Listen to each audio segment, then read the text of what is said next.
Shalom. Bien-aimé, je voudrais aujourd'hui te redire à quel point notre Dieu est un Dieu d'alliance.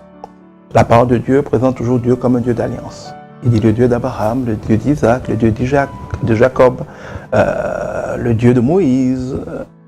Dieu est un Dieu d'alliance. Et en fait, quand on regarde la parole de Dieu, chaque chose est importante. La parole de Dieu nous révèle la relation entre Dieu et les hommes. En commençant en général par le peuple juif comme échantillon, Dieu nous montre un peu qui il est, comment il fonctionne. Parce qu'en fait, être chrétien, être croyant, ce n'est pas convaincre Dieu de nous bénir. Dieu nous a bénis, tout est accompli. Être chrétien, c'est découvrir comment entrer dans les bénédictions de Dieu.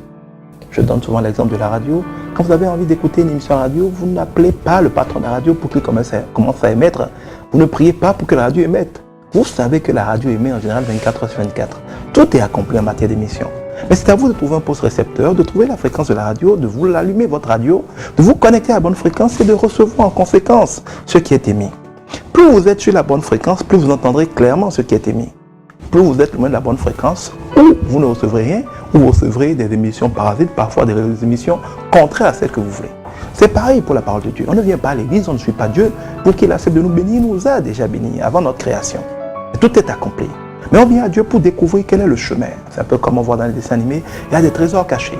Il y a des gens qui meurent sans les découvrir. Mais il y a des gens qui cherchent et qui découvrent comment accéder au trésor. La foi est le chemin pour accéder au trésor que Dieu a mis pour nous. La foi est la vie de ceux qui ont trouvé le trésor. La vérité, c'est que le trésor existe. Parce que vous savez, quand il y a les trésors, il y a des gens qui disent non, c'est des fantasmes, c'est des fables, est-ce que ça existe? Et puis il y a des gens qui croient que ça existe. Ils découvrent que c'est la vérité et puis ils trouvent le trésor. Oui, la bénédiction n'est pas une fable. Il y a une île au trésor. Et le trésor, c'est la foi en Jésus-Christ. La question, c'est de savoir qui est Dieu. Qui Dieu est pour toi détermine ce qu'il va faire pour toi. C'est pour toi. Dieu n'est qu'un vendeur de bénédictions. Et que tu penses, comme certains dans la Bible, qu'en apportant beaucoup d'argent, il va te bénir. Tu vas te faire complètement plumer par des serviteurs de Dieu escrocs qui vont prendre ton argent. Je ne dis pas qu'il ne faut jamais offrir de ses biens pour honorer le Seigneur. Quand vous aimez quelqu'un, ce n'est pas une question d'obligation. Mais vous vous sentez naturellement heureux et porté à l'honorer de vos biens parce que vous voulez contribuer à son bonheur. Dieu n'a pas besoin de nous pour être heureux. Mais l'Église, le corps de Dieu sur la terre, les hommes qui servent Dieu, les pauvres qui sont autour de Dieu, les enfants de Dieu ont besoin sur la terre d'argent pour être bénis. Et Dieu va toujours bénir ceux de ses enfants qui rendent leurs biens disponibles pour que sa maison fonctionne bien. Mais il ne faut pas croire que Dieu est quelqu'un qu'on peut corrompre. Ce n'est pas parce qu'après avoir fait votre braquage comme certains, vous viendrez donner votre dîme à l'église que Dieu va vous bénir comme braqueur. C'est mal connaître ce Dieu. Votre relation avec Dieu va beaucoup dépendre de ce que vous savez de lui.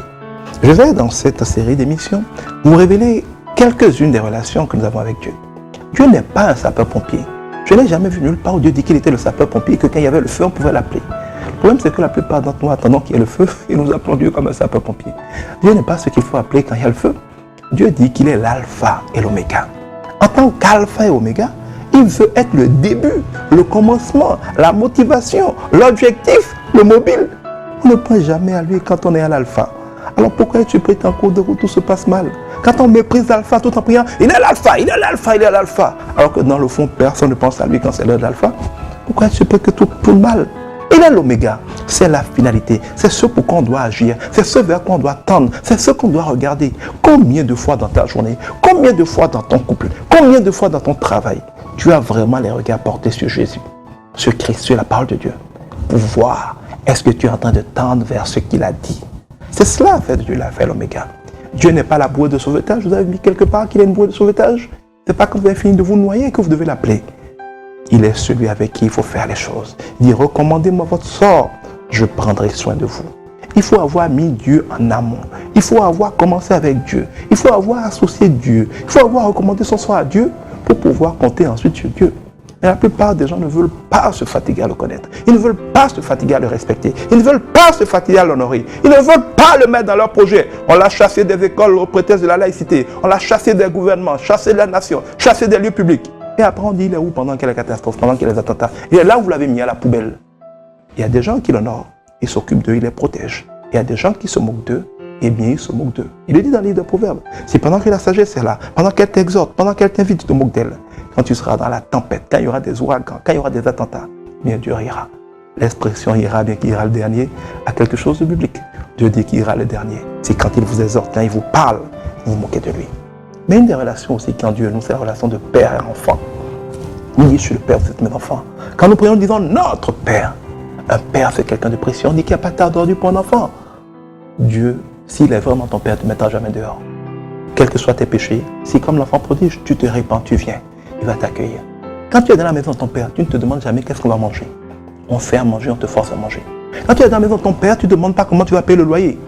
Parce que tu es chez ton père. Quand tu es chez ton père et que tu es malade, dès que tu te réveilles, dis qu'est-ce que tu as? Va à l'hôpital, bois tel médicament. Si tu es dans la maison de ton père, que tes habits sont déchirés, il te donne des habits sans que tu n'aies à supplier. Quand quelqu'un est dans la maison de ton père, tout est à lui. Il prend les choses, il ne supplie pas. Je ne vais pas mettre à jour dans la maison de mon père pour manger. Je ne vais pas mettre dans la maison de mon père pour qu'on me laisse dormir. Je ne vais pas mettre à jour dans la maison de mon père pour qu'on me soigne. Quand on est chez son père, tout va de soi. Mais quand on n'est pas chez son père, quand on est chez quelqu'un, parfois on n'a pas à manger. Parfois on se fait mettre dehors ou menacer de mettre dehors. Parfois on doit supplier pour que les choses les plus élémentaires soient faites.